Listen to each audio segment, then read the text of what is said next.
ಸರ್ವವ್ಯಾಪ್ತ ಗುಣಾತೀತ ನಿರ್ವೀಕರ ನಿರಂಜನ ಪೂರ್ಣಬೋಧೋಚಿತಾನಂದ ತಸ್ಮೈ ಶ್ರೀ ಗುರವೇ ನಮಃ. ಓಂ ಬ್ರಹ್ಮ ಬ್ರಹ್ಮಸ್ಪತಯೇ ನಮಃ. ಅರಹ ಓಂ. ಸಮಸ್ತ ತುಳಸಿ ಬಂಧುಗಳಿಗೆ ಶಿವಸ್ವಾಮಿ ಗುರುಜಿಯ ಅನಂತ ನಮಸ್ಕಾರಗಳು. ಸ್ನೇಹಿತರೆ, ಪರಾಭವನಾಮ ಸಂವತ್ಸರ ಉತ್ತರಾಯಣ ಅಧಿಕ ಮಾಸ 17/5/2026ರಿಂದ 23/5/2026 ದ್ವಾದಶ ರಾಶಿಗಳ ಫಲವನ್ನು ತಿಳ್ಕೊಳ್ತಕ್ಕಂಥ ಸಮಯ. ಈ ಸಂದರ್ಭಗಳಲ್ಲಿ ಯಾವ ರಾಶಿಯವರಿಗೆ ಯಾವ ಮುನ್ನೆಚ್ಚರಿಕೆಯನ್ನು ಅಳವಡಿಕೆ ಮಾಡ್ಕೋಬೇಕು, ಯಾವ ಒಂದು ಅಭಿವೃದ್ಧಿ ಕಾರ್ಯಗಳನ್ನು ಮಾಡ್ಕೋಬೋದಾ, ಅಧಿಕ ಮಾಸ ಆಗಿರೋದ್ರಿಂದ ಮಲಮಾಸ ಅಂತ ಕೂಡ ಕರೆದು, ಆದಷ್ಟು ಕೂಡ ಈ ಶುಭ ಕಾರ್ಯಗಳು ವ್ಯರ್ಜ್ಯ ಅಂತ ಕೂಡ ಕರೆದು, ಅಷ್ಟು ಉತ್ತಮತೆ ಇರೋದಿಲ್ಲ.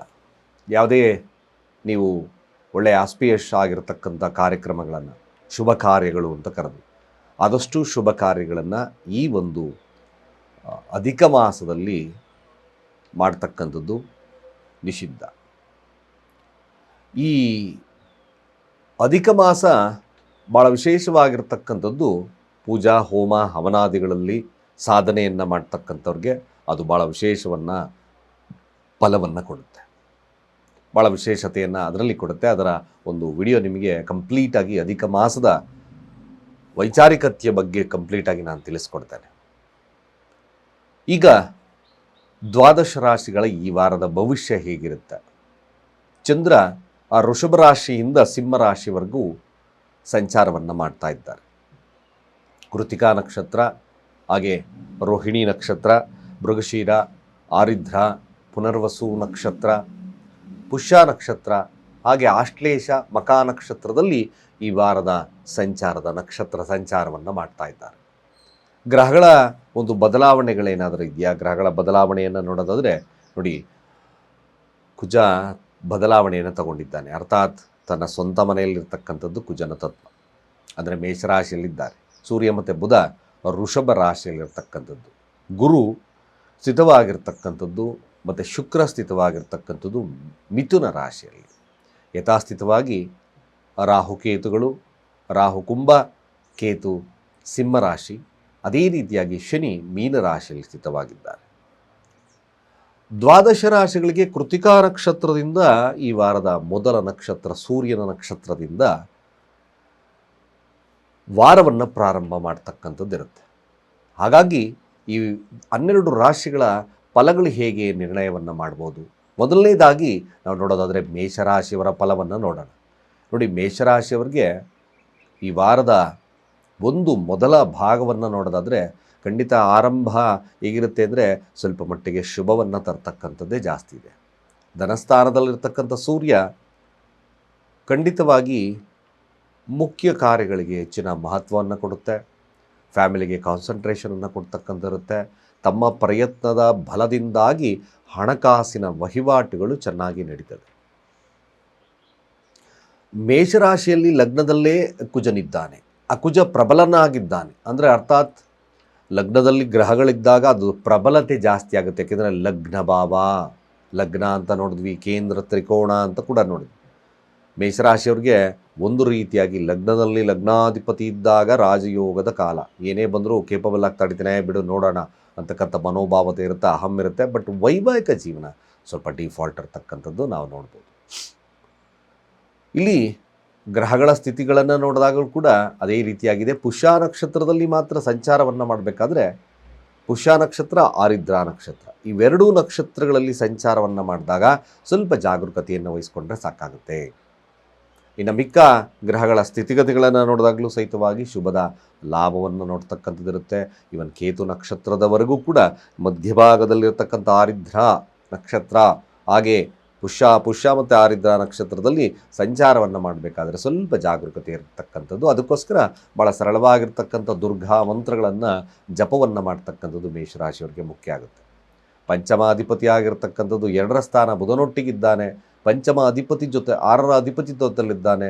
ಖಂಡಿತವಾಗಿ ಭಾಳ ವಿಶೇಷವಾಗಿರ್ತಕ್ಕಂಥ ಧನಾಗಮ, ವ್ಯಾಪಾರದಿಂದ ಲಾಭ, ಕಮಿಷನ್ ಆಧಾರಿತ ವ್ಯಕ್ತಿಗಳಿಗೆ ಲಾಭ. ಮೇಷರಾಶಿಯಲ್ಲಿರ್ತಕ್ಕಂಥವ್ರಿಗೆ ಮ್ಯಾಕ್ಸಿಮಮ್ ತನ್ನ ಸ್ವಪ್ರಯತ್ನದಿಂದ ಗೆಲುವನ್ನು ಸಾಧಿಸ್ತಕ್ಕಂಥದ್ದೇ ಜಾಸ್ತಿ ಇದೆ. ಮೇಷರಾಶಿಯವ್ರಿಗೆ ಈ ವಾರದ ಫಲವನ್ನು ನೋಡಿದಾಗಲೂ ಕೂಡ ಚತುರ್ಥಾಧಿಪತಿ ಮೊದಲ ಪ್ರಾರಂಭವನ್ನು ಮಾಡತಕ್ಕಂಥದ್ದೇ ಧನಸ್ಥಾನದಿಂದ ಪ್ರಾರಂಭವನ್ನು ಮಾಡತಕ್ಕಂಥದ್ದು ಚಂದ್ರ ಇದ್ದಾನೆ. ಖಂಡಿತವಾಗಿ ಇದೊಂದು ವಿಶೇಷವಾಗಿರ್ತಕ್ಕಂಥ ವಾರ ಆಗೋದ್ರಲ್ಲಿ ಏನು ತೊಂದರೆ ಇಲ್ಲ. ಕಾರ್ಯಗಳಲ್ಲಿ ಜಯವನ್ನು ಸಾಧಿಸ್ತಕ್ಕಂಥದ್ದೇ ಜಾಸ್ತಿ ಇದೆ. ಹಾಗೆ 9ರ ಅಧಿಪತಿ ತೃತೀಯ ಭಾವದಲ್ಲಿದ್ದಾನೆ. ಮೇಷರಾಶಿಯಲ್ಲಿರ್ತಕ್ಕಂಥವ್ರಿಗೆ ಪುನರ್ವಸು ನಕ್ಷತ್ರ, ಸಣ್ಣ ಪ್ರಯಾಣಗಳು, ಅದು ಧನಸ್ಥಾನದ 2ರ ಅಧಿಪತಿ ಜೊತೆಲಿರ್ತಕ್ಕಂಥದ್ದು. ಮಾತುಕತೆಗಳ ಒಂದು ಯಾವುದಾದ್ರೂ ಮಾತುಕತೆಗಳ ವಿಚಾರದಲ್ಲಿ ಭಾಳ ಯಶಸ್ಸನ್ನು ಕಾಣ್ತಕ್ಕಂಥದ್ದು ಮೇಷರಾಶಿಯವ್ರಿಗೆ ಲಭ್ಯವಿದೆ. ಕೇವಲ ಶನಿಯ ಶಾಂತಿ ಒಂದಷ್ಟು ಮಾಡ್ಕೊಳ್ಳಿ ಸಾಕು. ಶನಿಯ ಶಾಂತಿಗೋಸ್ಕರ ಮೇಷರಾಶಿಯವ್ರು ನಾನು ಪ್ರತಿ ಬಾರಿ ಹೇಳ್ತಾ ಇರ್ತೇನೆ, ಭಾಳ ಸರಳವಾಗಿರ್ತಕ್ಕಂಥ ವಿಧಾನ. ಅಂಗವಿಕಲರಿಗೆ ಪೂರಿ ಸಾಗು ಸ್ಪಾನ್ಸರ್ ಮಾಡಿ, ಪೂರಿ ಸಾಗುವನ್ನು ಕೊಡಿ. ನೀವು ಆಗಿಂದಾಗೆ ಶನಿವಾರನೇ ಕಾಯ್ಕೊಂಡು ಕೂತ್ಕೋಬೇಡಿ, ಆಗಿಂದಾಗೆ ಕೊಡ್ತಾ ಇದ್ದರೆ ನಷ್ಟಗಳು ಕಡಿಮೆ ಆಗುತ್ತೆ. ಮೇಷರಾಶಿಯವರಿಗೆ ಶುಭವಾಗ್ತದೆ. ಆ್ಯಕ್ಚುಲಿ ಮೇಷರಾಶಿಯವರಿಗೆ ಮುಂದಿನ ದಿನಮಾನಗಳು ಖಂಡಿತವಾಗಿ ಭಾಳ ವಿಶೇಷವಾಗಿರತಕ್ಕಂಥ ಫಲಗಳು ಲಭ್ಯವಿದೆ. ಖಂಡಿತ ಒಳ್ಳೆಯದಾಗಲಿ. ಶಿವನ ಪ್ರಾರ್ಥನೆಯನ್ನು ಮಾಡ್ಕೊಳ್ಳಿ, ಒಳ್ಳೆಯದಾಗುತ್ತೆ. ವೃಷಭ ರಾಶಿಯವರ ಈ ವಾರದ ಫಲ ಹೇಗೆ ನೋಡಿ. ರಾಶಿ ಅಧಿಪತಿ ಧನಸ್ಥಾನದಲ್ಲಿದ್ದಾನೆ. ಕೃತಿಕಾ ನಕ್ಷತ್ರದಲ್ಲಿ ಪ್ರಾರಂಭ. ತನ್ನದೇ ಆಗಿರ್ತಕ್ಕಂಥ ಒಂದು ರಾಶಿಯಲ್ಲಿ ಸೂರ್ಯ ಬುಧರಿದ್ದಾರೆ. ಒಂದು ರೀತಿಯಾಗಿ ಬಲ ಇದೆ, ಎಲ್ಲ ಬಲವಿದೆ. ಚತುರ್ಥಾಧಿಪತಿ ಲಗ್ನ, 2 ಮತ್ತು 5ರ ಅಧಿಪತಿ ಲಗ್ನದಲ್ಲಿದ್ದಾನೆ. ಬುಧಾದಿತ್ಯ ಯೋಗ. ಬುದ್ಧಿವಂತಿಕೆಯನ್ನು ಉಪಯೋಗಿಸ್ಕೊಳ್ಳಿ. ಇದು ನಾನು ವೃಷಭ ರಾಶಿಯವ್ರಿಗೆ ನೀಡ್ತಾ ಇರ್ತಕ್ಕಂಥ ಏಕೈಕವಾಗಿರ್ತಕ್ಕಂಥ ಸನ್ಮಾರ್ಗ. ಗುರು ಧನಸ್ಥಾನದಲ್ಲಿದ್ದಾನೆ, ಶುಕ್ರನೊಟ್ಟಿಗಿದ್ದಾನೆ. ನಿಮ್ಮ ಮಾತುಕತೆಗಳು, ನಿಮ್ಮ ಒಂದು ಬುದ್ಧಿ ವಿಚಾರಗಳು ಖಂಡಿತ ಪಾಲಿಷ್ಡ್ ಆಗಿರಬೇಕು ವೃಷಭ ರಾಶಿಯವ್ರಿಗೆ. ಆ ಪಾಲಿಷ್ಡ್ ಆಗಿರ್ತಕ್ಕಂಥದ್ದು ಭಾಳ ವಿಶೇಷತೆಯನ್ನು ಕೊಡುತ್ತೆ. ಇಲ್ಲಾಂದರೆ ಸುಮ್ಮನೆ ನಿಮ್ಮ ನಾನು ಮಾಡಿದ್ದು ಸರಿ, ನಾನು ತಗೊಂಡಿರ್ತಕ್ಕಂಥ ನಿರ್ಧಾರ ಸರಿ, ತಪ್ಪು ದಾರಿಗಳಲ್ಲಿ ಹೋದರೆ ವೃಷಭ ರಾಶಿಯವ್ರಿಗೆ ಖಂಡಿತ ಗೆಲುವಿಲ್ಲ. ಚೆನ್ನಾಗಿದೆ ನೋಡಿ, ಯಾಕೆಂದರೆ ಸೂರ್ಯ ಬುಧ ಲಗ್ನದಲ್ಲಿದ್ದಾರೆ. ಒಳ್ಳೆಯ ಬುಧಾದಿತ್ಯ ಯೋಗದ ಬಲವಿದೆ. ಬುದ್ಧಿಶಕ್ತಿಯಿಂದ ಮಾಡ್ತಕ್ಕಂಥ ಕೆಲಸಗಳಲ್ಲಿ ಗೆಲುವಿದೆ. ಖಂಡಿತವಾಗಿ ನೀವು ಆ ಕಾರ್ಯಗಳನ್ನು ಮಾಡಿ. 9ರ ಅಧಿಪತಿ ಆಗಿರ್ತಕ್ಕಂಥದ್ದು ಏಕಾದಶ ಭಾವದಲ್ಲಿದ್ದಾನೆ. ನೀವು ನಿಜವಾಗ್ಲೂ ನಾನು ವೃಷಭ ರಾಶಿಯವ್ರಿಗೆ ಹೇಳ್ತೀನಿ, ಸುದಿನದ ಕಾಲ, ಒಳ್ಳೆಯ ಕಾಲವಾದ್ದರಿಂದ ನೀವು ಮಾಡ್ತಕ್ಕಂಥ ಕಾರ್ಯ, ಯಾಕೆಂದರೆ ಶನಿಯ ದೃಷ್ಟಿ ತೃತೀಯ ಭಾವಕ್ಕೆ ವೃಷಭ ರಾಶಿಗೆ ಬೀಳುತ್ತೆ. ಧಾರ್ಮಿಕವಾಗಿರ್ತಕ್ಕಂಥ ನಡೆನುಡಿಗಳು, ಧಾರ್ಮಿಕವಾಗಿರ್ತಕ್ಕಂಥ ಕೆಲಸಗಳಲ್ಲಿದ್ದರೆ ಮಾತ್ರ ನಿಜವಾಗ್ಲೂ ಬ್ಯೂಟಿಫುಲ್ ಆಗಿರ್ತೀರ. ನಾನು ಹೇಳ್ತಾ ಇದ್ದೀನಿ, ವೃಷಭ ರಾಶಿಯವ್ರಿಗೆ ಅದ್ಭುತವಾಗಿರ್ತಕ್ಕಂಥ ಬಲವಿದೆ. ಬಟ್ ಸಪ್ತಮಾಧಿಪತಿ 12ರ ಸ್ಥಾನದಲ್ಲಿ ಜಾಗೃತಕರಾಗಿರಬೇಕು. ಯಾವುದೇ ಕಾರಣಕ್ಕೂ ವೃಷಭ ರಾಶಿಯಲ್ಲಿರ್ತಕ್ಕಂಥವ್ರು ಈ ಒಂದು ವೈವಾಹಿಕ ಜೀವನದಲ್ಲಿ ಸಮಸ್ಯೆಯನ್ನು ಮಾಡ್ಕೋಬೇಡಿ. ಕಳ್ಳಕಾಕರ ಭಯವನ್ನು ಇರ್ತಕ್ಕಂಥದ್ದು ಜಾಸ್ತಿ ತೋರಿಸ್ತಾ ಇದ್ದ ವೃಷಭ ರಾಶಿಯವ್ರಿಗೆ 12ರ ಸ್ಥಾನದಲ್ಲಿ ಕುಜನ ಶಾಂತಿ ಅಷ್ಟನ್ನು ಮಾಡ್ಕೊಳ್ಳಿ. ಕುಜನ ಶಾಂತಿ ಅವಶ್ಯಕವಾಗಿ ನೀವು ಮಾಡ್ತಕ್ಕಂಥದ್ದು ತೊಗರಿ ಬೇಳೆ ದಾನ, ಕೆಂಪು ವಸ್ತ್ರದಾನ, ಆಗಿಂದಾಗೆ ಸುಬ್ರಹ್ಮಣ್ಯನ ದೇವಸ್ಥಾನವನ್ನು ಭೇಟಿ ಮಾಡಿ. ಎಲ್ಲವೂ ಶುಭವಾಗಿ ನಿಮಗೆ ಪರಿಣಾಮವನ್ನು ಬೀರುತ್ತೆ. ಮಿಥುನ ರಾಶಿಯ ಈ ವಾರದ ಫಲ ಹೇಗೆ ನೋಡಿ. ಮಿಥುನ ರಾಶಿಯ ಫಲವನ್ನು ನಾವು ವೀಕ್ಷಣೆಯನ್ನು ಮಾಡಿದಾಗ ನೋಡಿ, ರಾಶಿ ಅಧಿಪತಿ ಆಗಿರ್ತಕ್ಕಂಥದ್ದು 12ರ ಸ್ಥಾನದಲ್ಲಿ ಕೂತಿದ್ದಾನೆ. ಲಗ್ನದಲ್ಲೇ ಶುಕ್ರ ಬುಧರಿದ್ದಾರೆ. ಮೊದಲೇ ಕೃತಿಕಾ ನಕ್ಷತ್ರದಿಂದ ಪ್ರಾರಂಭ. ನಾನು ಮೊದಲೇ ಹೇಳಿದ್ದೆ ನಿಮಗೆ, ಮಿಥುನ ರಾಶಿಯವರು ನೋಡಿ, ಯಾವುದೇ ಆಗಿರ್ತಕ್ಕಂಥ ಮಾತುಕತೆಗಳು ಅಥವಾ ಮತ್ತೊಂದೇ ಆಗಿರ್ಬೋದು, ಅಥವಾ ತಾವು ತಾಳ್ತಕ್ಕಂಥ ನಿರ್ಧಾರಗಳಲ್ಲಾಗಿರ್ಬೋದು, ಅಲ್ಲಿ ಶುಕ್ರ ಗುರು ಇದ್ದಾಗ ಜಾಗರೂಕತೆಯಿಂದ ನಿರ್ಧಾರಗಳನ್ನು ತಗೋಬೇಕಾಗುತ್ತೆ. ಪಂಚಮಾಧಿಪತಿ ಲಗ್ನದಲ್ಲಿದ್ದಾಗೆ ಬುದ್ಧಿವಂತಿಕೆಯಿಂದ ತಾವು ನಿರ್ಧಾರಗಳನ್ನು ತಗೊಳ್ಳೋದ್ರಿಂದ ಖಂಡಿತವಾಗಿ ಶುಭವಾಗ್ತದೆ. ನೋಡಿ, ಚತುರ್ಥಾಧಿಪತಿ 12ರ ಸ್ಥಾನದಲ್ಲಿ ಬುದ್ಧಿಯ ಭ್ರಮಣೆ ಅಂತ ಕರಿತೀವಿ. ಬುದ್ಧಿಭ್ರಮಣೆ ಅಂದ್ರೆ ಓವರ್ ಆಫ್ ಕಾನ್ಫಿಡೆನ್ಸಿಂದ ನಾವು ನಿಮ್ಮ ಒಂದು ಎಫರ್ಟ್ಲೆಸ್, ಅಂದರೆ ನನ್ನ ಕೈಲಿ ಈಗ ಮಾಡೋಕ್ಕಾಗ್ತದೆ ಹೇಗೆ ಅಂತಕ್ಕಂಥ ಆಲೋಚನೆಗಳನ್ನು ಕೆಲವೊಂದು ಮಾಡ್ದಲೇ ಮಿಥುನ ರಾಶಿಯವರು ಸ್ವಲ್ಪ ಕಷ್ಟ ನಷ್ಟಗಳನ್ನು ಎದುರಿಸ್ತಕ್ಕಂಥ ಸನ್ನಿವೇಶ ಬರುತ್ತೆ. ಬಟ್ ಶುಕ್ರ ಗುರು ಜೊತೆಲಿರೋದ್ರಿಂದ ಒಂದು ಧನಯೋಗದ ಕಾಲವಾದ್ದರಿಂದ, ಬಟ್ ತಗೊಳ್ತಕ್ಕಂಥ ಯಾವುದೇ ಆಗಿರ್ತಕ್ಕಂಥ ಕೆಲಸಗಳು, 6ರ ಅಧಿಪತಿ ಕೂಡ ಲಾಭದಲ್ಲಿದ್ದಾನೆ. ಸರಿಯಾದಂಥ ಮಾರ್ಗದರ್ಶನವನ್ನು ತಗೊಂಡು ತಾವು ಕಾರ್ಯಗಳನ್ನು ಮಾಡ್ತಾ ಬಂದರೆ ಗೆಲುವು ಖಂಡಿತ ಕೆಲಸಗಳಿಗಾಗ್ಬಿಡುತ್ತೆ. ಬಟ್ ನಿಮ್ಮದೇ ಸ್ಟ್ರಾಟಜಿಯನ್ನು ಉಪಯೋಗಿಸ್ಕೊಂಡು ನಾನು ಮಾಡ್ತಕ್ಕಂಥದ್ದೇ ಸರಿ ಅಂತಕ್ಕಂಥ ವಿಚಾರಗಳನ್ನು ಏನಾದರೂ ಇಟ್ಕೊಂಡ್ರೆ ಸ್ವಲ್ಪ ನಷ್ಟವನ್ನು ಅನುಭವಿಸ್ತೀರಾ. ನೋಡಿ, ಲಗ್ನಾಧಿಪತಿಯಾಗಿ ಚತುರ್ಥಾಧಿಪತಿ ಆಗಿರ್ತಕ್ಕಂಥದ್ದು 12ರ ಸ್ಥಾನದಲ್ಲಿದ್ದಾನೆ. ಸ್ವಲ್ಪ ಯೋಚನೆ ಮಾಡಿ ನಿರ್ಧಾರಗಳನ್ನು ತಗೊಳ್ತಕ್ಕಂಥದ್ದು ಭಾಳ ಮುಖ್ಯ ಆಗುತ್ತೆ. ಪಂಚಮಾಧಿಪತಿ ಜ್ಞಾನಕ್ಕೆ ಭಾಳ ಮುಖ್ಯವಾಗಿ ಪಂಚಮ ಸ್ಥಾನ, ಜ್ಞಾನವನ್ನು ಪೂರ್ವಪುಣ್ಯ ಸ್ಥಾನದ ಅಧಿಪತಿ ಆಗಿರತಕ್ಕಂಥದ್ದು ಲಗ್ನದಲ್ಲಿದ್ದಾನೆ. ನಿಮಗೆ ಈ ಒಂದು ನಾಲೆಡ್ಜನ್ನು ಬೆಳೆಸ್ಕೊಂಡ್ರೆ ಖಂಡಿತ ಶುಭದ ಕಾಲ ಆಗುತ್ತೆ. ನೋಡಿ, ಮೊದಲನೇದಾಗಿ ಚಂದ್ರ ಧನಾಧಿಪತಿ ಆಗಿರ್ತಕ್ಕಂಥದ್ದು ಕೃತಿಕಾ ನಕ್ಷತ್ರದಲ್ಲೇ ಸಂಚಾರವನ್ನು ಮಾಡುತ್ತೆ. ನಷ್ಟ ಫಸ್ಟು. ಖಂಡಿತ ನಷ್ಟ ಆಗ್ತದೆ. ಸೊ ಹಾಗಾಗಿ ಸ್ವಲ್ಪ ಮಟ್ಟಿಗೆ ಜಾಗರೂಕತೆ. ಹಾಗೆ ತೃತೀಯ ಸ್ಥಾನದ ಅಧಿಪತಿ 12ರ ಸ್ಥಾನದಲ್ಲಿದ್ದಾನೆ. ಕೆಲವೊಂದು ರೆಕಾರ್ಡ್ಸ್ಗಳು ಅಥವಾ ಕೆಲವೊಂದು ತಮ್ಮ ದಾಖಲೆಗಳು ಸಿಗ್ತಕ್ಕಂಥದ್ದು ಸಿಗ್ತಕ್ಕಂಥದ್ದು ಕಡಿಮೆ, ಅಥವಾ ಸರ್ಕಾರಿ ಉದ್ಯೋಗಿಗಳಾಗಿರ್ಬೋದು, ಯಾರೇ ಆಗಿರ್ಬೋದು, ಅವ್ರದ್ದು ಕೂಡ ತಮಗೆ ದಾಖಲಾತಿಗಳಾಗಿರ್ಬೋದು ಮತ್ತೊಂದು ನಿಧಾನ ಮಂದಗತಿ ಆಗ್ತದೆ. ಮಿಥುನ ರಾಶಿಯವರಿಗೆ ನಾಲೆಡ್ಜ್ ಉಪಯೋಗಿಸ್ಕೊಂಡು ಸಮಾಧಾನದಿಂದ ಕೆಲಸ ಮಾಡಿದ್ದೆ ಆದರೆ ಖಂಡಿತ ಈ ವಾರ ಶುಭವಾಗ್ತದೆ.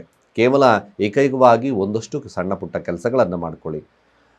ನಿಮಗೆ ಲಗ್ನಾಧಿಪತಿ 12ರ ಸ್ಥಾನದಲ್ಲಿರೋದ್ರಿಂದ ಪ್ರತಿದಿನ ನೀವು ಮಾಡಬೇಕಾಗಿರ್ತಕ್ಕಂಥ ಏಕೈಕವಾಗಿರ್ತಕ್ಕಂಥ ಕೆಲಸ, ಸಾಧ್ಯವಾದರೆ ಸ್ವಲ್ಪ ಹೆಸರು ಕಾಳನ್ನು ಯಾವುದಾದ್ರೂ ಗಿಡಗಳಿಗೆ ಹಾಗೆ ಹೋಗಬೇಕಾದ್ರೆ ಮೊದಲೇ ಹಾಗೆ ಹೆಸರು ಕಾಳನ್ನು ಸ್ವಲ್ಪ ಮಟ್ಟಿಗೆ ಅಲ್ಲಿ ಹಾಕ್ತಕ್ಕಂಥ ಕೆಲಸವನ್ನು ಮಾಡಿ. ಪ್ರತಿದಿನ ಸೂರ್ಯನಿಗೆ ಅರ್ಘ್ಯ ಪ್ರದಾನವನ್ನು ಮಾಡಿ, ಅಥವಾ ಸೂರ್ಯನ ಅಭಿಮುಖವಾಗಿ ಕೂತ್ಕೊಂಡು ಓಂ ಭಾಸ್ಕರಾಯ ನಮಃ ಮಂತ್ರವನ್ನು ಜಪವನ್ನು ಮಾಡಿ. ಖಂಡಿತ ಶುಭವಾಗ್ತದೆ, ಲಾಭವಾಗ್ತದೆ, ಕೂಡ ಒಳ್ಳೆಯದಾಗ್ತದೆ.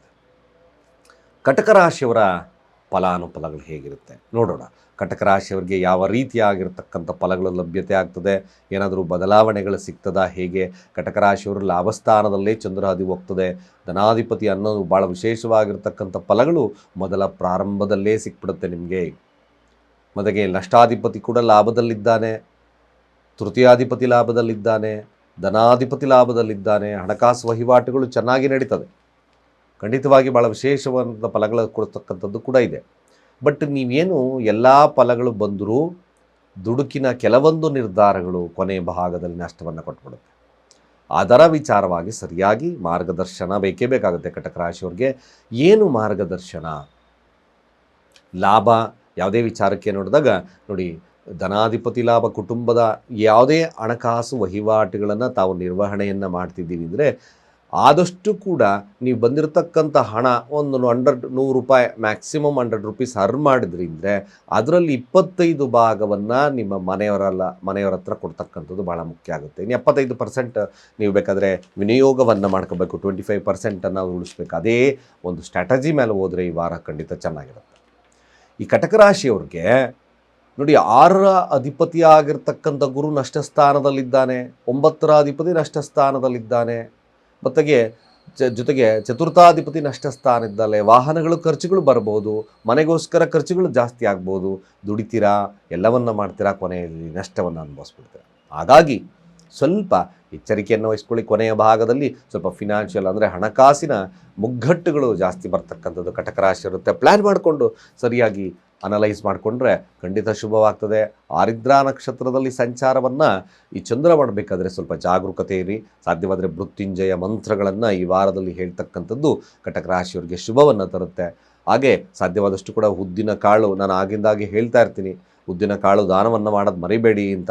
ಸೊ ಹಾಗಾಗಿ ಕಟಕ ರಾಶಿಯಲ್ಲಿರ್ತಕ್ಕಂಥವ್ರು ಸಾಧ್ಯವಾದಷ್ಟು ಬುದ್ಧಿವಂತಿಕೆಯಿಂದ, ಅಂದರೆ ಅರ್ಥಾತ್ ಸ್ವಲ್ಪ ಮಟ್ಟಿಗೆ ಎಚ್ಚರಿಕೆಯಿಂದ ತಾವು ಈ ವಾರವನ್ನು ಕಳೆದ್ರೆ ಖಂಡಿತ ಶುಭವಾಗ್ತದೆ, ಲಾಭವೂ ಕೂಡ ಆಗುತ್ತೆ.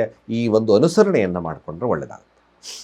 ಸಿಂಹರಾಶಿಯ ಫಲ ಹೇಗೆ? ಸಿಂಹರಾಶಿಯವ್ರಿಗೆ ಏನಾದರೂ ಶುಭವಿದೆಯಾ, ಲಾಭವಿದೆಯಾ? ನೋಡಿ, ಸಿಂಹರಾಶಿಯವ್ರಿಗೆ ಮೊದಲೇ ತನ್ನದೇ ಆಗಿರ್ತಕ್ಕಂಥ ನಕ್ಷತ್ರದಲ್ಲಿ ಸಂಚಾರವನ್ನು ಮಾಡುತ್ತೆ. ದಶಮಸ್ಥಾನದ ಬಲವಿದೆ. ಏಕಾದಶ ಅಧಿಪತಿ ಜೊತೆಲಿದ್ದಾನೆ. ಅದ್ಭುತವಾಗಿರ್ತಕ್ಕಂಥ ತಾವು ಕಾರ್ಯಗಳಲ್ಲಿ ಜಯವನ್ನು, ಹೆಸರು, ಕೀರ್ತಿ, ಪ್ರತಿಷ್ಠೆ, ರಾಜಕೀಯವಾಗಿರ್ತಕ್ಕಂಥ ಲಾಭ ಇವೆಲ್ಲವೂ ಲಭ್ಯವಿದೆ. ತೊಂದರೆ ಇಲ್ಲ. ಭಾಳ ವಿಶೇಷವಾಗಿ ಪುಷ್ಯ ನಕ್ಷತ್ರದಲ್ಲಿ ಒಂದು ಸಂಚಾರವನ್ನು ಮಾಡಬೇಕಾದಂಥ ಸಂದರ್ಭ, ಅಲ್ಲಿ ಸ್ವಲ್ಪ ವೈವಾಹಿಕ ಜೀವನ ಅಥವಾ ಸಾರ್ವಜನಿಕರಿಂದ ಕಿರಿಕಿರಿಗಳನ್ನು ಅನುಭವಿಸೋದು ಬಿಟ್ಟರೆ ಅದನ್ನು ಹೊರತುಪಡಿಸಿದರೆ ಯಾವುದೇ ಆಗಿರ್ತಕ್ಕಂಥ ಕೆಟಗರಿಯವರೆಗೂ ಕೂಡ ಲಾಭವನ್ನು ತರತಕ್ಕಂಥ ವಾರ ಸಿಂಹರಾಶಿಯವ್ರಿಗಿದೆ. ಅದ್ಭುತವಾಗಿರ್ತಕ್ಕಂಥ ಲಾಭ ಬರ್ತದೆ. ಈ ಕಾಲವನ್ನು ಸದುಪಯೋಗ ಮಾಡಿಕೊಳ್ಳಿ. ನೀವು ಕೂಡ ಈ ಸಿಂಹರಾಶಿಯಲ್ಲಿರ್ತಕ್ಕಂಥವ್ರು ಶಿವನಿಗೆ ಆಗಿಂದಾಗೆ ಬಿಲ್ವಾರ್ಚನೆಯನ್ನು ಮಾಡಿಸ್ತಾ ಬನ್ನಿ, ಅಥವಾ ಅಂಗವಿಕಲರಿಗೆ ನಿಮ್ಮ ಕೈಲಾದ ಸಹಾಯವನ್ನು ಮಾಡ್ತಾ ಬಂದಷ್ಟು ಕೂಡ ಈ ವಾರದ ಶುಭ ಫಲಗಳು ಜಾಸ್ತಿ ಆಗ್ತಾ ಬರ್ತದೆ. ಖಂಡಿತವಾಗಿ ಭಾಳ ವಿಶೇಷವಾಗಿರ್ತಕ್ಕಂಥ ವಾರ, ಒಳ್ಳೆಯದಾಗಲಿ. ಕನ್ಯಾ ರಾಶಿಯ ಫಲ ಹೇಗಿರುತ್ತೆ? ಕನ್ಯಾ ರಾಶಿಯವರ ಫಲವನ್ನು ನೋಡಿದಾಗಲೂ ಕೂಡ ಭಾಗ್ಯಸ್ಥಾನದಲ್ಲಿ ಕೂಡ ಸೂರ್ಯ ಬುಧರಿದ್ದಾರೆ. ಇಲ್ಲಿ ಮೊದಲೇ ಪ್ರಾರಂಭ ಭಾಗ್ಯಸ್ಥಾನದ ಸಂಚಾರವನ್ನು ಈ ಒಂದು ಕಟಕ ಅಂದರೆ ಚಂದ್ರ ಹಾದು ಹೋಗ್ತದೆ ಕೃತಿಕಾ ನಕ್ಷತ್ರದಲ್ಲಿ. 9 ನಿಮಗೆ ಭಾಗ್ಯಸ್ಥಾನದಲ್ಲಿ, ದಶಮಾಧಿಪತಿ 9ರ ಸ್ಥಾನದಲ್ಲಿ, ನಿಮಗೂ ಸಹಿತವಾಗಿ ಕಷ್ಟಕಾಲಕ್ಕೆ ಒಬ್ಬರ ದೇವರ ಸಹಾಯ ಹಸ್ತ ಸಿಕ್ಕೇ ಸಿಗುತ್ತೆ. ಶುಕ್ರ ಗುರು ದಶಮ ಸ್ಥಾನದಲ್ಲಿದ್ದಾರೆ. ಮಲಗಿ ಕುಜ ತನ್ನದೇ ಒಂದೇ ಒಂದು ನಿಮಗೆ ಮ್ಯಾಕ್ಸಿಮಮ್ ಹೇಳ್ತಕ್ಕಂಥದ್ದು ಕುಜ ಸ್ವಸ್ಥಾನದಲ್ಲಿ ಅಷ್ಟಮ ಸ್ಥಾನದಲ್ಲಿದ್ದಾನೆ. ನಿಮ್ಮ ಜಾತಕದಲ್ಲಿ 11ರ ಸ್ಥಾನಗಳನ್ನೇನಾದರೂ ಕುಜ ಕೊಟ್ಟ 12 ಮನೆ ಭೂಮಿಯಿಂದ ಲಾಭ ಕಮಿಷನ್ ಆದರೂ ಯಥೇಚ್ಛವಾಗಿ ಹಣ ಬಂದುಬಿಡುತ್ತೆ. ಕನ್ಯಾ ರಾಶಿಯಲ್ಲಿರ್ತಕ್ಕಂಥವ್ರಿಗೆ 9ರ ಸ್ಥಾನ ಭಾಗ್ಯ ಇದ್ದಕ್ಕಿದ್ದ ಹಾಗೆ ಭಾಗ್ಯೋದಯದ ಕಾಲವಾಗ್ಬಿಡ್ತದೆ. ಮೇಲಾಗಿ ಕನ್ಯಾ ರಾಶಿಯವರು 6ರ ಅಧಿಪತಿ ಆಗಿರ್ತಕ್ಕಂಥ ಶನಿ ಸಪ್ತಮದಲ್ಲಿದ್ದಾನೆ, ಪಂಚಮಾಧಿಪತಿ ಸಪ್ತಮದಲ್ಲಿದ್ದಾನೆ. ಸಣ್ಣ ಪುಟ್ಟ ವೈವಾಹಿಕ ಜೀವನ ಸಂಬಂಧಗಳು ಸಣ್ಣ ಪುಟ್ಟ ಸಮಸ್ಯೆಗಳನ್ನು ಹೊರತುಪಡಿಸಿದ್ರೆ ಕನ್ಯಾ ರಾಶಿಯವ್ರಿಗೂ ಕೂಡ ಭಾಳ ವಿಶೇಷತೆ ಇರ್ತದೆ. ಕೆಲಸ ಕಾರ್ಯಗಳಲ್ಲಿ ಲಾಭವನ್ನು ತಾಳ್ತೀರಾ, ಶತ್ರುವಿನ ಮೇಲೆ ಜಯವನ್ನು ಸಾಧಿಸ್ತೀರಾ. ಹಾಗೆ ಸ್ವಲ್ಪ ನೋಡಿ, ಅದಕ್ಕೆ ಅಷ್ಟಮ ಸ್ಥಾನದಲ್ಲಿ ಕುಜ ಪ್ರಾರಂಭ, ಸಣ್ಣ ಪುಟ್ಟ ನೋಡಿ ಮಾತುಕತೆಗಳು, ತೃತೀಯಾತ್ವಾವ ಅಂತ ಕರಿತೀವಿ, ಸಣ್ಣ ಪುಟ್ಟ ಮಾತುಕತೆಗಳಿಂದ ನಿಮ್ಮ ಸಮಸ್ಯೆಗಳನ್ನು ತಾನೇ ಮೇಲೆ ಹೇಳ್ಕೊಳ್ತಕ್ಕಂಥ ಸನ್ನಿವೇಶ ಬರ್ತದೆ. 12ರ ಸ್ಥಾನದಲ್ಲಿ ಕೇತು ಇದೆ, ಹಾಗಾಗಿ ಸ್ವಲ್ಪ ಜೈಲು ಸಂಬಂಧ ಪೊಲೀಸ್ ಸ್ಟೇಷನ್ ಸಂಬಂಧಪಟ್ಟಿರ್ತಕ್ಕಂಥ ಒಂದು ಕಾರ್ಯಗಳಿಗೆ ಅಲೆದಾಡಬೇಕಾಗ್ತದೆ. ಸ್ವಲ್ಪ ಜಾಗರೂಕತೆ ಇರತಕ್ಕಂಥದ್ದು ಆ ವಿಚಾರಕ್ಕೆ. ಭಾಳ ವಿಶೇಷವಾಗಿರ್ತಕ್ಕಂಥದ್ದು ಗಣಪತಿಯ ಆರಾಧನೆಯನ್ನು ಮಾಡ್ಕೊಳ್ಳಿ. ಮಿಕ್ಕ ಕಾರ್ಯಗಳು ಖಂಡಿತವಾಗಿ ಶುಭವನ್ನು ಕೊಡೋದ್ರಲ್ಲಿ ಡೌಟೇ ಬೇಡ, ಮ್ಯಾಕ್ಸಿಮಮ್ ಕೊಡುತ್ತೆ. ದುಡುಕಿನ ನಿರ್ಧಾರಗಳು, ಕೋಪ ಇವೆಲ್ಲ ನಿಯಂತ್ರಣದಲ್ಲಿ ಇಟ್ಕೊಳ್ತಕ್ಕಂಥದ್ದು ಭಾಳ ಮುಖ್ಯ. ಸಾಧ್ಯವಾದಷ್ಟು ಕನ್ಯಾ ರಾಶಿಯಲ್ಲಿರ್ತಕ್ಕಂಥವ್ರು ಗಣಪತಿಗೆ ಗರ್ಕೆಯನ್ನು ಇಟ್ಟು ಪ್ರಾರ್ಥನೆಯನ್ನು ಮಾಡ್ತಾ ಬನ್ನಿ, ಶುಭವಾಗ್ತದೆ. ಹಾಗೆ ತುಲಾರಾಶಿಯವರ ಫಲ ಹೇಗಿರ್ತಕ್ಕಂಥದ್ದು ನೋಡಿ, ರಾಶಿ ಅಧಿಪತಿಯಾಗಿರ್ತಕ್ಕಂಥದ್ದು ಭಾಗ್ಯಸ್ಥಾನದಲ್ಲಿದ್ದಾನೆ. 11ರ ಅಧಿಪತಿ ಅಷ್ಟಮ ಸ್ಥಾನ, 9ರ ಅಧಿಪತಿ ಅಷ್ಟಮ ಸ್ಥಾನ, ದ್ವಾದಶಾಧಿಪತಿ ಅಷ್ಟಮ ಸ್ಥಾನ. ಮೊದಲೇ ಕೃತಿಕಾ ನಕ್ಷತ್ರದಲ್ಲಿ ಹಾದು ಹೋಗ್ತದೆ. ಬಟ್ ನೋಡಿ, ತುಲಾರಾಶಿ 11ರ ಅಧಿಪತಿ ಅಷ್ಟಮ ಸ್ಥಾನದಲ್ಲಿ ಅಧಿಕವಾಗಿರ್ತಕ್ಕಂಥ ಲಾಭ, ಅಧಿಕವಾಗಿರ್ತಕ್ಕಂಥ ಸಂಕಷ್ಟ ಎರಡೂ ಕೂಡ ಇದೆ. ಸ್ವಲ್ಪ ಕೇರ್ಫುಲ್ ಆಗಿರಬೇಕು. ಇಲ್ಲಿ ಆಶ್ಲೇಷ ನಕ್ಷತ್ರ, ಅಲ್ಲೂ ಕೂಡ ಅಷ್ಟಮ ಸ್ಥಾನ, 9 ಅಧಿಪತಿ 12ರ ಅಧಿಪತಿ ಅಷ್ಟಮ ಸ್ಥಾನದಲ್ಲಿದ್ದಾನೆ, ಅಷ್ಟು ಉತ್ತಮ ಇಲ್ಲ. ಆಶ್ಲೇಷ ನಕ್ಷತ್ರದಲ್ಲಿ ಸಂಚಾರವನ್ನು ಮಾಡಿದಾಗ ಮಿಕ್ಕ ನಕ್ಷತ್ರಗಳಲ್ಲಿ ಕೃತಿಕಾ ನಕ್ಷತ್ರ ಅಲ್ಲೂ ಕೂಡ ಪ್ರಾರಂಭದಲ್ಲೇ ಸ್ವಲ್ಪ ಎಚ್ಚರಿಕೆಯನ್ನು ವಹಿಸ್ಕೋಬೇಕಾಗುತ್ತೆ. ಮೃಗಶೀರ ನಕ್ಷತ್ರ ಸಪ್ತಮದಲ್ಲಿದ್ದಾನೆ, ಸ್ವಲ್ಪ ವ್ಯಾಪಾರ ವಹಿವಾಟುಗಳಲ್ಲಿ ಸ್ವಲ್ಪ ಶುಭವಿದೆ, ಆದರೆ ಅಲ್ಲಿ ವೈವಾಹಿಕ ಜೀವನ ಸ್ವಲ್ಪ ಸಮಸ್ಯೆ ಆಗಿಬಿಡುತ್ತೆ. ತುಲಾರಾಶಿ ಒಟ್ಟಾರೆಯಾಗಿ ನಾವು ಗ್ರಹಗಳ ಸ್ಥಿತಿಗತಿಗಳನ್ನು ನೋಡಿದಾಗ ಅಷ್ಟು ಉತ್ತಮತೆ ಇಲ್ಲ, ಮಧ್ಯಮಾವಧಿ ಇರತಕ್ಕಂಥ ಕಾರ್ಯಗಳಾಗ್ತದೆ. ಇಲ್ಲಿ ಕೊನೆಯ ಭಾಗದಿಂದ ಸ್ವಲ್ಪ ಉತ್ತಮ ಆಗ್ತಕ್ಕಂಥದ್ದೇ ಜಾಸ್ತಿ ತೋರಿಸ್ತದೆ. ಲಾಸ್ಟಿಗೆ ಪುನರ್ವಸು ನಕ್ಷತ್ರ ಹಾಗೆ ಪುಷ ನಕ್ಷತ್ರದಲ್ಲಿ ಸ್ವಲ್ಪ ಕೊನೆಯ ಭಾಗದಲ್ಲಿ ಸ್ವಲ್ಪ ಶುಭವನ್ನು ತರ್ತಕ್ಕಂಥದ್ದು ಈ ಒಂದು ತುಲಾರಾಶಿಯವರಿಗೆ ಕಾಣುತ್ತೆ. ಧನಾಧಿಪತಿ ಸಪ್ತಮದಲ್ಲಿದ್ದಾಗ ವ್ಯಾಪಾರ ವಹಿವಾಟುಗಳು ಚೆನ್ನಾಗಿ ನಡೀತದೆ, ಆದರೆ ದಾಂಪತ್ಯದಲ್ಲಿ ಸಮಸ್ಯೆ ಬಂದ್ಬಿಡುತ್ತೆ. ಯಾರು ತುಲಾರಾಶಿಯಲ್ಲಿದ್ದೀರೋ, ರಾಶಿ ಅಧಿಪತಿ ಭಾಗ್ಯದಲ್ಲಿ ಗುರುವು ಮತ್ತು ಶುಕ್ರನ ಒಂದು ಸಂಗಮದಿಂದ ಇರೋದ್ರಿಂದ ಸ್ವಲ್ಪ ಕೊನೆಯ ಭಾಗದಿಂದ ಏನಾದರೂ ಬದಲಾವಣೆಗೆ ಅವಕಾಶಗಳು ಸಿಗುತ್ತೆ. ಇಲ್ಲಿ ನಾನು ತುಲಾರಾಶಿಯವರಿಗೆ ಒಂದು ಹೇಳ್ತಕ್ಕಂಥ ವಿಚಾರ ಏನಪ್ಪ ಅಂದರೆ, ಬದಲಾವಣೆಗೆ ಪ್ರೇರೇಪಿತ ಆಗಿರ್ತಕ್ಕಂಥ ವಾರ. ಕಷ್ಟಗಳು ಬರ್ತದೆ, ಎಲ್ಲ ಕಷ್ಟ ನಷ್ಟಗಳು ನೋವುಗಳು ಬಂದು ತದನಂತರ ಬದಲಾವಣೆ ಆಗಿ ಲಾಭವನ್ನು ಪಡಿತಕ್ಕಂಥದ್ದು ಇರ್ತದೆ. ಯಾವುದೇ ಕಾರಣಕ್ಕೂ ಕೂಡ ಈ ತುಲಾರಾಶಿಯಲ್ಲಿರ್ತಕ್ಕಂಥವ್ರು ಸಾಲದ ವಿಚಾರ ಕೈ ಹಾಕಲೇಬೇಡಿ. ನಾನು ಇದೇ ನಿಮಗೆ ಹೇಳ್ತಕ್ಕಂಥದ್ದು. 6ರ ಸ್ಥಾನದಲ್ಲಿರ್ತಕ್ಕಂಥದ್ದು ಶನಿ ಇದ್ದಾರೆ, ಸಾಲ ಮಾಡಿಕೊಂಡ್ರೆ ಉಲ್ಬಣವಾಗುತ್ತೆ, ಬರೀ ಸಾಲದೇ ಜೀವನ ಆಗಿಬಿಡುತ್ತೆ. ತುಲಾರಾಶಿಯವರು ಸಾಲ ಗಲಾಟೆಗಳು ಸುಮ್ಮನೆ ಅನ್ನೆಸಸರಿ ಆಗಿರ್ತಕ್ಕಂಥ ನೆಮ್ಮದಿಯನ್ನು ಕೆಡಿಸ್ಕೋಬೇಡಿ. ಹಾಗಾಗಿ ಸಾಧ್ಯವಾದಷ್ಟು ತುಲಾರಾಶಿಯವರು ನನ್ನ ಅನಿಸಿದ ಪ್ರಕಾರ ಶಿವನ ಆರಾಧನೆ ಭಾಳ ವಿಶೇಷತೆಯನ್ನು ಕೊಡುತ್ತೆ. ಖಂಡಿತವಾಗಿ ಶಿವನ ಅಷ್ಟೋತ್ತರ ಶಿವನ ಮಂತ್ರಗಳು, ರುದ್ರಾಭಿಷೇಕ, ನಮಕ ಚಮಕಗಳ ಪಠಣೆಗಳು ನಿಮಗೆ ತುಲಾರಾಶಿಯವರಿಗೆ ಶುಭವನ್ನು ಕೊಡುತ್ತೆ. ಹಾಗೆ ವೃಶ್ಚಿಕ ರಾಶಿಯವರಿಗೆ ಈ ವಾರದ ಫಲ ಹೇಗಿದೆ? ರಾಶಿ ಅಧಿಪತಿ ಅಂದರೆ ಕೃತಿಕಾ ನಕ್ಷತ್ರದಲ್ಲಿ ಪ್ರಾರಂಭವನ್ನು ಮಾಡ್ತದೆ. ಸಪ್ತಮದಲ್ಲಿ ಬುಧ, ಸಪ್ತಮದಲ್ಲಿ ಸೂರ್ಯ, ದಶಮಾಧಿಪತಿ ಸಪ್ತಮದಲ್ಲಿ ಕೇಂದ್ರ ಸ್ಥಾನದ ಒಂದು ವಿಶೇಷತೆ. ಅದೇ ರೀತಿಯಾಗಿ ಏಕಾದಶ ಅಧಿಪತಿ ಜೊತೆಯಲ್ಲಿದ್ದಾನೆ, ಅಷ್ಟಮ ಅಧಿಪತಿ ಜೊತೆ ಸೂರ್ಯ. ಖಂಡಿತವಾಗಿ ಇದೊಂದು ವಿಶೇಷವಾಗಿ ನಿಮಗೆ ಅದ್ಭುತವಾಗಿರ್ತಕ್ಕಂಥ ಲಾಭ. 12 ಮನೆ ತುಂಬ ಜಾಸ್ತಿ ಬಂದ್ಬಿಡುತ್ತೆ. ಯಾವುದಾದ್ರೂ ಸರ್ಕಾರದಿಂದ ನಿಂತಿರ್ತಕ್ಕಂಥ ಹಣಕಾಸು ಮ್ಯಾಕ್ಸಿಮಮ್ ತಡೆ ಹಿಡಿತಕ್ಕಂಥದ್ದು ಕೂಡ ಮ್ಯಾಕ್ಸಿಮಮ್ ಸಕ್ಸಸ್ ರೇಟ್ ಸಿಕ್ಬಿಡುತ್ತೆ. ನಿಮಗೆ ಒಂದು ನಾನು ಹೇಳ್ತಕ್ಕಂಥದ್ದು, ಶುಕ್ರ ಗುರು ಅಷ್ಟಮದಲ್ಲಿದ್ದಾರೆ. ಅಷ್ಟಮದಲ್ಲಿರೋದ್ರಿಂದ ನಿಮಗೆ ಸ್ವಲ್ಪ ನೋಡಿ, ಗುರುವಿನ ನಕ್ಷತ್ರ ಪುನರ್ವಸು ನಕ್ಷತ್ರದಲ್ಲಿ ಅದು ಹೋಗ್ಬೇಕಾದ್ರೆ ಗುಡ್ ಆ್ಯಂಡ್ ಬ್ಯಾಡ್ ಎರಡೂ ಕೂಡ ಇದೆ. ಇಲ್ಲಿ ಮಕ್ಕಳಿಂದ ಅಥವಾ ತಮ್ಮ ಪ್ರೀತಿ ಪಾತ್ರರಿಂದ ಸಮಸ್ಯೆಗಳಾಗಬಹುದು. ಯಾರು ವೃಶ್ಚಿಕ ರಾಶಿಯಲ್ಲಿದ್ದೀರೋ ಸಾಧ್ಯವಾದಷ್ಟು ಇಲ್ಲಿ 6ರ ಅಧಿಪತಿ 6ರ ಸ್ಥಾನದಲ್ಲಿದ್ದಾಗ ತುಂಬ ಕೆಲಸದಲ್ಲಿ ಇನ್ವಾಲ್ವ್ಮೆಂಟ್ ಇರತಕ್ಕಂಥ ಸನ್ನಿವೇಶಗಳು ಕೂಡ ನಿರ್ಮಾಣವಾಗ್ತದೆ ಮೃಗಶಿರ ನಕ್ಷತ್ರ. ಹಾಗೆ ವೃಶ್ಚಿಕ ರಾಶಿಯವರು ಧನಾಧಿಪತಿ 8ಮ ಸ್ಥಾನದಲ್ಲಿ ಒಮ್ಮೆ ಸಖತ್ತಾಗಿ ಅಧಿಕವಾಗಿರ್ತಕ್ಕಂಥ ಲಾಭ ಬರ್ತದೆ. ಹಾಗೆ ಕಡಿಮೆನೂ ಆಗ್ತಕ್ಕಂಥಿರುತ್ತೆ, ಬರದೇ ಇಲ್ಲ. ಸಪ್ತಮಾಧಿಪತಿ 8ಮ ಸ್ಥಾನ, ವ್ಯಾಪಾರ ವಹಿವಾಟುಗಳು ಒಂದು ಕನ್ಸಿಸ್ಟೆನ್ಸಿ ಕಷ್ಟ, ಅದನ್ನು ಸರಿಯಾಗಿ ಜಾಗರೂಕರಾಗಿರಬೇಕಾಗ್ತದೆ. ಇದಕ್ಕೋಸ್ಕರ ನೀವು ವೃಶ್ಚಿಕ ರಾಶಿಯಲ್ಲಿರ್ತಕ್ಕಂಥವ್ರು ಗುರುವಿನ ಮಂತ್ರ ಜಪವನ್ನು ಮಾಡಿ ಸ್ವಲ್ಪ ಹಳದಿ ವಸ್ತ್ರದಾನವನ್ನು ಮಾಡ್ತಕ್ಕಂಥದ್ದು ಭಾಳ ಮುಖ್ಯ. ಅಥವಾ ಕಡಲೆಕಾಳಿನ ಫಲಹಾರವನ್ನು ಹಂಚತಕ್ಕಂಥ ಕೆಲಸ ಮಾಡಿ. ಅಥವಾ ವೃಶ್ಚಿಕ ರಾಶಿಯವರು ಯಾವುದಾದ್ರೂ ಈ ಒಂದು ಗುರುಗಳಿಗೆ ಭಾಳ ವಿಶೇಷವಾಗಿರ್ತಕ್ಕಂಥದ್ದು ಕಡಲೆಕಾಳಿನ ದಾನ ಒಂದು ಬಿಳಿಯ ವಸ್ತ್ರದಲ್ಲಿ ಮಾಡ್ತಕ್ಕಂಥ ಕೆಲಸವನ್ನು ಮಾಡಿ. ಖಂಡಿತವಾಗಿ ಒಳ್ಳೆಯ ಶುಭ ಫಲ ಪ್ರಾಪ್ತಿ ಆಗ್ತಕ್ಕಂಥದ್ದು ಇರ್ತದೆ. ಕೆಲಸ ಕಾರ್ಯಗಳು ಮಾತ್ರ ವಿಶೇಷವಾಗಿ ನಡೆಯುತ್ತೆ. ಧನುರಾಶಿಯ ಫಲಾಫಲ ಹೇಗಿರುತ್ತೆ? ಧನುರಾಶಿಯವ್ರಿಗೆ ಏನಾದರೂ ವಿಶೇಷ ಫಲಗಳ ಲಭ್ಯತೆ ಆಗುತ್ತಾ? ಹೇಗೆ ನಾವು ನೋಡಬೇಕಾಗ್ತದೆ. ನೋಡಿ, ಧನುರಾಶಿಯವ್ರಿಗೆ ಮುಖ್ಯವಾಗಿರ್ತಕ್ಕಂಥದ್ದು ಇಲ್ಲಿ ಮೊದಲ ಭಾಗವು 6ರ ಅಧಿಪತಿ 9ರ ಸ್ಥಾನದಲ್ಲಿ ಮೊದಲೇ ಕೃತಿಕಾ ನಕ್ಷತ್ರದಲ್ಲಿ ಹಾದು ಹೋಗೋದ್ರಿಂದ ಸಂಧಾನದ ಕಾರ್ಯಗಳಲ್ಲಿ ಯಶಸ್ಸು ಸಿಗ್ತದೆ. ಅಥವಾ ಕೋರ್ಟ್ ಕಚೇರಿಯ ವಿಚಾರಗಳಿತ್ತು, ಕೆಲಸ ಕಾರ್ಯಗಳ ವಿಚಾರದಿತ್ತು, ಬದಲಾವಣೆ ಮಾಡ್ಕೋಬೇಕು, ಇದರಲ್ಲಿ ಒಂದು ಬದಲಾವಣೆ ಅಥವಾ ಸಂಧಾನ, ಕಾಂಪ್ರಮೈಸ್ ಅದೇ ರೀತಿ ಇರತಕ್ಕಂಥದ್ದು ಈ ವಾರದ ಪ್ರಥಮ ಭಾವದಲ್ಲಿ ನಡೀತದೆ. ತದನಂತರದಲ್ಲಿ ಬರ್ತಕ್ಕಂಥ ನಿಮಗೆ ಲಾಭಗಳು ಹೇಗಿರುತ್ತೆ, ವ್ಯಾಪಾರ ವಹಿವಾಟುಗಳು ಹೇಗಿರುತ್ತೆ? ಧನುರಾಶಿಯವ್ರಿಗೆ ಶುಕ್ರ ಗುರು ಇರಿದಾಗ ಮದುವೆ ವಿಚಾರಗಳು, ವ್ಯಾಪಾರದ ಮದುವೆ ಅಥವಾ ಸಂಗಾತಿಯೊಟ್ಟಿಗಿನ ಬಾಂಧವ್ಯತೆಯಲ್ಲಿ ಖಂಡಿತವಾಗಿ ಶುಭ ಇರ್ತಕ್ಕಂಥದ್ದು. ವ್ಯಾಪಾರ ವಹಿವಾಟುಗಳು ಚೆನ್ನಾಗಿರುತ್ತೆ. ಸಾರ್ವಜನಿಕವಾಗಿರ್ತಕ್ಕಂಥ ಮನ್ನಣೆಗಳು ಲಭ್ಯ ಆಗುತ್ತೆ. ಧನುರಾಶಿಯವ್ರಿಗೆ ನೋಡಪ್ಪ, ಸಾರ್ವಜನಿಕರು ಅಂದರೆ ಅರ್ಥಾತ್ ಜನಗಳೊಟ್ಟಿಗೆ ಉತ್ತಮ ಬಾಂಧವ್ಯತೆ ಕಡಿಮೆ ಇತ್ತು ಅಂತಕ್ಕಂಥವ್ರಿಗೆ ಈಗ ಬಾಂಧವ್ಯ ಜಾಸ್ತಿ ಆಗಿಬಿಡುತ್ತೆ. ಧನುರಾಶಿಯವ್ರಿಗೆ ಖಂಡಿತವಾಗಿ ಜನಗಳು ರೆಕಗ್ನೈಸ್ ಮಾಡ್ತಕ್ಕಂಥ ಕೇಪಬಿಲಿಟಿ ಜಾಸ್ತಿ ಆಗುತ್ತೆ. ಬಿಸ್ನೆಸ್ಗಳಲ್ಲಿ ಲಾಭವನ್ನು ತರುತ್ತೆ. ಯಾಕೆಂದರೆ 11ರ ಅಧಿಪತಿ ಸಪ್ತಮದಲ್ಲಿದ್ದಾನೆ. ಖಂಡಿತವಾಗಿ ಬಿಸ್ನೆಸ್ ವಹಿವಾಟುಗಳು ಚೆನ್ನಾಗಿ ನಡೀತದೆ. ಧನಾಧಿಪತಿ 4ಥ ಭಾವದಲ್ಲಿದ್ದಾನೆ.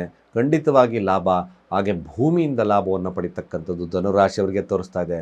ಶುಭವಿದೆ. ಖಂಡಿತವಾಗಿ ಅತ್ಯಂತ ಶುಭದ ಕಾಲ ಧನುರಾಶಿಯವ್ರಿಗೆ ಈ ವಾರದಲ್ಲಿ ನಡೀತಕ್ಕಂಥದ್ದು ತುಂಬ ಜಾಸ್ತಿ ಇದೆ. ಭಾಳ ವಿಶೇಷತೆ ಇರತಕ್ಕಂಥದ್ದು ಇರುತ್ತೆ. ಸದುಪಯೋಗ ಮಾಡಿಕೊಂಡ್ರೆ ಒಳ್ಳೆಯದು. ಹಾಗೆ ಮಕರ ರಾಶಿಯ ಫಲಾಫಲ ಹೇಗಿರ್ತಕ್ಕಂಥದ್ದು? ರಾಶಿ ಅಧಿಪತಿ ಆಗಿರ್ತಕ್ಕಂಥದ್ದು 4ಥ ಭಾವದಲ್ಲಿದ್ದಾನೆ.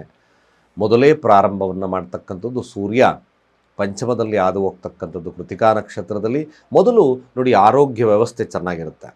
ಬಟ್ ಹಣಕಾಸು ಸ್ವಲ್ಪ ಹೆಚ್ಚು ಕಮ್ಮಿ, ಅಂದರೆ ಹಣಕಾಸಿನ ವಿಚಾರದಲ್ಲಿ ಸ್ವಲ್ಪ ಸಮಸ್ಯೆಗಳು ವಾರದ ಪ್ರಥಮ ಭಾವದಲ್ಲೇ ಕಾಣಿಸ್ತಾ ಇದೆ. ಕೃತಿಕಾ ನಕ್ಷತ್ರ, ರೋಹಿಣಿ ನಕ್ಷತ್ರ, ಪಂಚಮ ಸಪ್ತಮಾಧಿಪತಿ 8ಮಾಧಿಪತಿ ಪಂಚಮದಲ್ಲೇ ಇದ್ದಕ್ಕಂಥದ್ದು ನಾವು ನೋಡಿದ್ವಿ.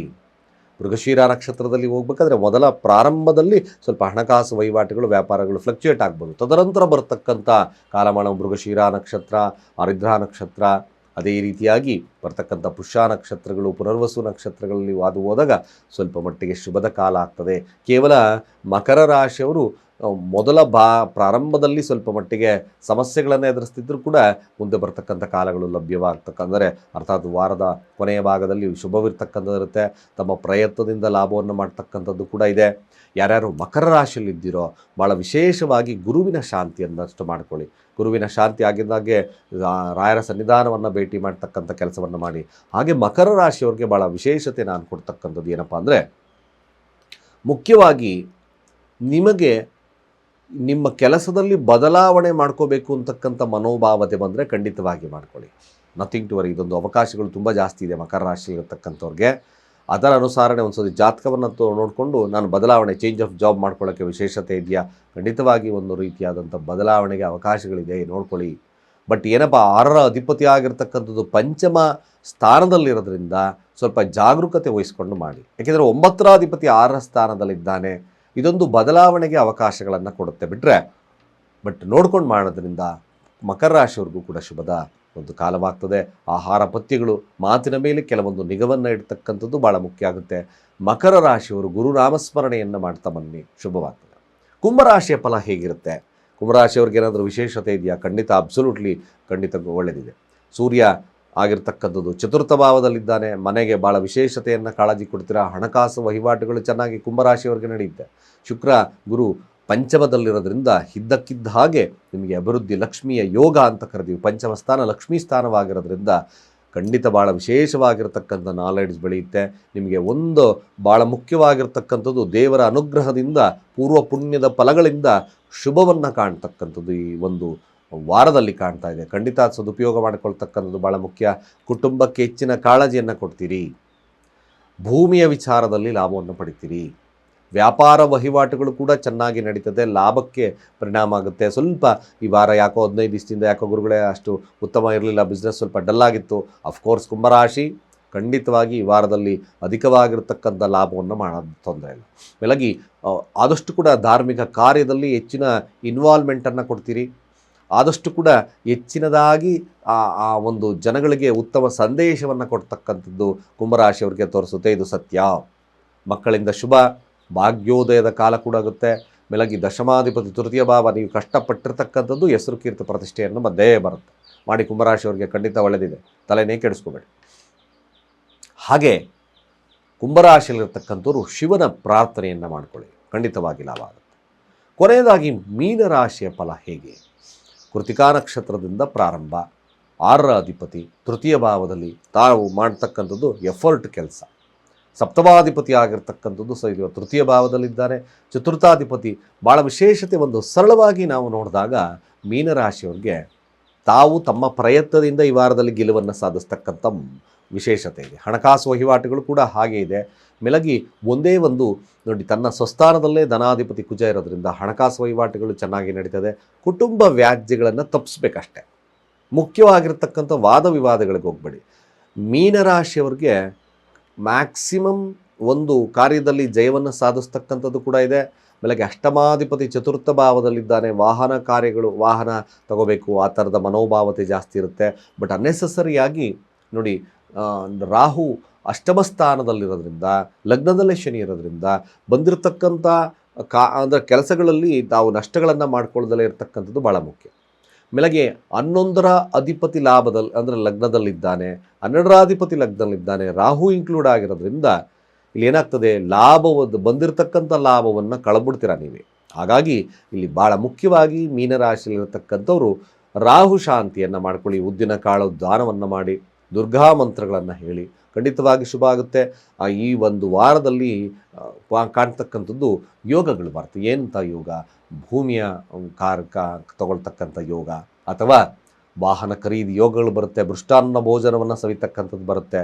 ದುರ್ಗಾ ಕವಚ ಮಂತ್ರ ನಿಮ್ಮನ್ನು ಖಂಡಿತವಾಗಿ ಶುಭ ಕೊಡುತ್ತೆ. ಆಗಿಂದಾಗೆ ಸ್ವಲ್ಪ ದುರ್ಗಾ ದೇವಸ್ಥಾನವನ್ನು ಭೇಟಿ ಮಾಡೋದ್ರಿಂದಲೂ ಕೂಡ ಶುಭವಿದೆ.